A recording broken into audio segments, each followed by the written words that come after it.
Hi friends, మొన్న 27 తారీఖున తమిళనాడులో జరిగిన టీవీకే పార్టీ కరూర్ సభ గురించి ఈ పాటికే మీకు తెలుసుంటుంది. మొత్తం 65 మంది గాయపడ్డారు, 39 మంది మరణించారు. అందులో 10 మంది పిల్లలు, 17 మంది ఆడవాళ్లు ఉన్నారు.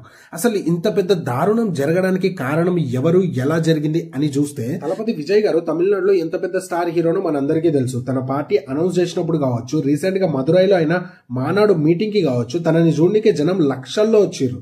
అప్పుడు చిన్న చిన్న ఇన్సిడెంట్స్ జరిగాయని టీవీకే పార్టీ వాళ్ళు కొన్ని రూల్స్ పెట్టి ఒక నోట్ నైతే రిలీజ్ చేశారు. అందులో రూల్ నెంబర్ 1 వచ్చేసి గర్భిణీ స్త్రీలు కావచ్చు, చిన్నపిల్లలు కావచ్చు, వృద్ధులు కావచ్చు, వాళ్ళ మీటింగ్ కి అటెండ్ అవ్వకండి, టీవీలలో కూర్చొనే చూడండి అని ఒక రూల్ నెంబర్ 1 పెట్టి, రూల్ నెంబర్ 2 ట్రాఫిక్ నిబంధనలను పాటించి వెహికల్స్ పైన వచ్చిన వాళ్ళు పార్కింగ్ లో మాత్రమే పెట్టాలి. రూల్ నెంబర్ 3 ప్రజలను ఇబ్బంది కలిగించకూడదు. ఇలాంటివి కొన్ని రూల్స్ అయితే వాళ్ళు పెట్టుకున్నారు. కానీ అవి కరూర్ సభకి పాటించారా లేదా అని చూస్తే టీవీకే పార్టీ వాళ్ళు మేము కరూర్ లో సభ పెడుతున్నాం అని కొన్ని ప్లేసులు సెలెక్ట్ చేసుకుని పోలీస్ వాళ్లకు పర్మిషన్ లెటర్ ని ఇస్తే, వాళ్ళు సెలెక్ట్ చేసుకున్న ప్లేస్లలో జనం ఎక్కువగా ఉంటారని పోలీస్ వాళ్ళు దాన్ని క్యాన్సిల్ చేసి వాళ్లే ఈ వేలుస్వామిపురం లొకేషన్ ని సెలెక్ట్ చేసి పర్మిషన్ అనేది ఇచ్చారు. పోలీసులు పర్మిషన్ ఇచ్చిన చోట 25,000 మందిని హ్యాండిల్ చేయగలరు. ఎందుకంటే ముందు వారమే ఆపోజిట్ పార్టీ అతను అక్కడ మీటింగ్ పెడితే 25,000 మంది వచ్చారు. వాళ్ళని ఎటువంటి హాని కలగకుండా హ్యాండిల్ చేసి రిటర్న్ పంపించారు.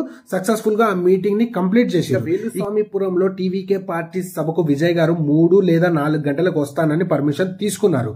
కానీ సభ మాత్రం 12 గంటలకే స్టార్ట్ అయింది. అప్పటికే వాళ్ళ దేవుణ్ణి చూడడానికి 4,000 మంది వచ్చున్నారు.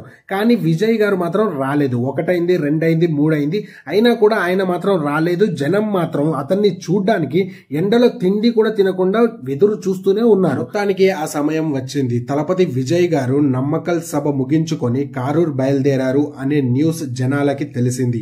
అంతే, అప్పటి నుంచి మెల్లగా జనాభా పెరగడం స్టార్ట్ అయింది.